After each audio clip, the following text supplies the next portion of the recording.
In the previous video, I said I didn't know why and couldn't prove that the power set of a set has a cardinality equal to 2 to the power of the cardinality of the first set.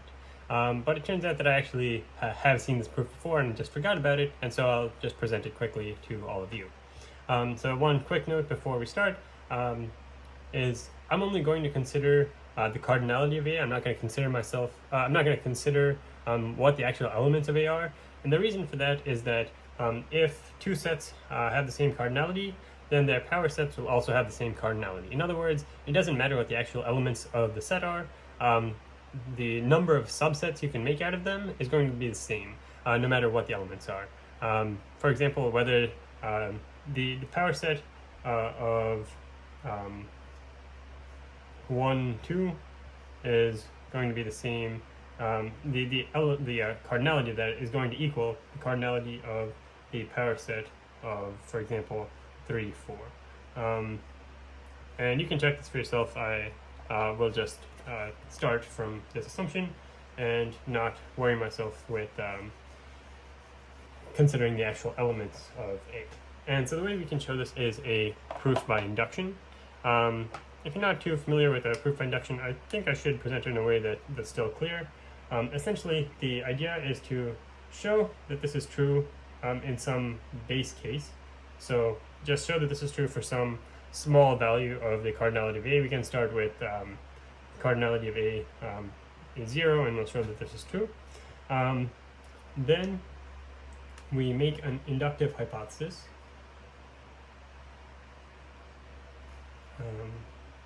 That's short hypothesis, where we assume that it is true for some value n.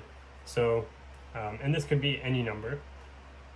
And we say that assuming this is true, then we'll take an inductive step. And this utilizes the inductive hypothesis.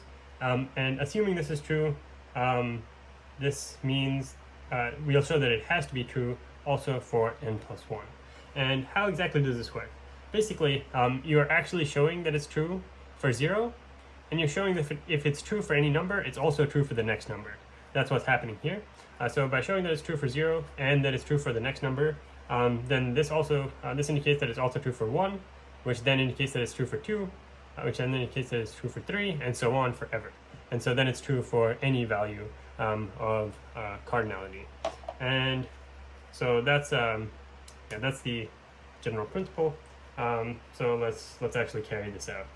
So let's check out the base case where the cardinality of A is equal to 0. So what does it mean for the cardinality of A to be 0? It means that A has 0 elements. So if A has 0 elements, it looks like that. We know what that is. It's the empty set.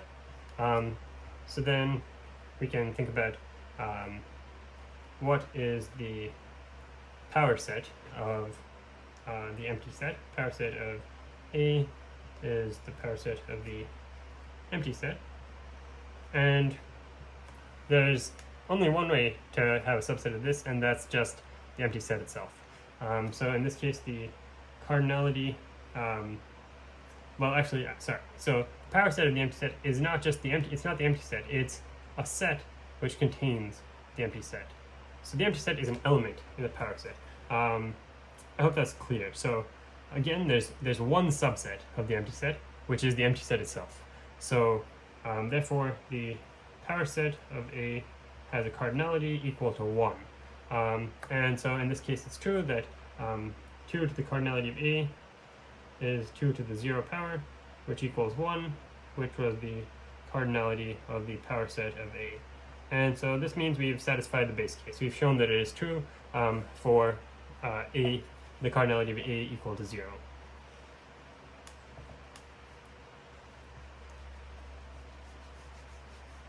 So now we want to create an inductive hypothesis and an inductive step. And so this argument will be made kind of verbally rather than completely mathematically, I think. So IH will stand for inductive hypothesis. we'll assume that if the cardinality of A equals n, then the cardinality of the power set of A equals 2 to the n. And then the inductive step should show that under this assumption, then we can prove that if the cardinality of A is n plus 1, then the cardinality of the power set of A is 2 to the n plus 1. And so essentially what we're doing here is we're looking at a set with some elements. So the simplest set with n elements is 1, 2, ... up to n. So clearly this has n elements. And so we're assuming that this has the power set of this has 2 to the n elements. So there are 2 to the n ways to pick subsets of this set. So one subset is the empty set. Another would be just the value 1, and there are a lot more. So now, what are we looking at when we're looking at A having n plus 1 elements? So this may be A. So actually, let's use a different letter so that we can talk about two different sets. But it's essentially the same idea, that if any set with a cardinality of n has a power set with a cardinality 2 to the n, then we're trying to show that the same is true for n plus 1. So now we'll have the set B, which is the same as A, but this one should have n plus 1 elements, so we'll add n plus 1 at the end. And again, this is not the only way to have n plus 1 elements, but it's the simplest one, and like I said before, it doesn't actually matter what the elements are. So we want to try and show that there are 2 to the n plus 1 elements in the power set of this. And one thing I'll just point out here is that 2 to the n plus 1 is equal to 2 to the n times 2 to the 1, or just 2. So we can even erase that. So there are twice as many ways to choose a subset. And the way you can see this is that, first of all of the ways you could choose a subset of A are still options here. Because all of those elements are still here. You can just ignore this n plus 1 and pick subsets. So 0, the empty set is still a subset of this. Just 1 is still a subset of this. So all of the options that you chose are still subsets. So far we've shown 2 to the n subsets of this, which are just the same 2 to the n as from here. And remember, we can assume that it's 2 to the n. That was just an assumption that we made. So now we need to double this, because that would allow us to show the inductive step. And so see if you can think of how you can come up with twice as many ways. So another 2 to the n subsets. So I'll continue now. Essentially what you want to do here is you can basically take any one of the 2 to the n subsets that you already have and just add n plus 1. So that would be a brand new 2 to the n subsets, because none of these 2 to the n include n plus 1. So this is all of the subsets which don't include n plus 1, and then if you add n plus 1 to all of them, you have another 2 to the n, and that's all of the subsets which do include n plus 1.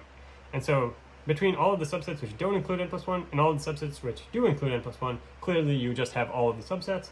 And so if you add these together, you get 2 times 2 to the n, which is 2 to the n plus 1.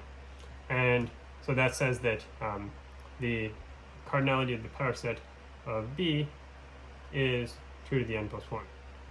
And yeah, so this means that the inductive hypothesis does allow you to take the inductive step. And we already showed the base case, so I won't write out the formal conclusion, but essentially this means that no matter what the cardinality of A is, the cardinality of its power set is going to be 2 to the power of its cardinality. And this is an inductive proof for that fact. Thanks for watching.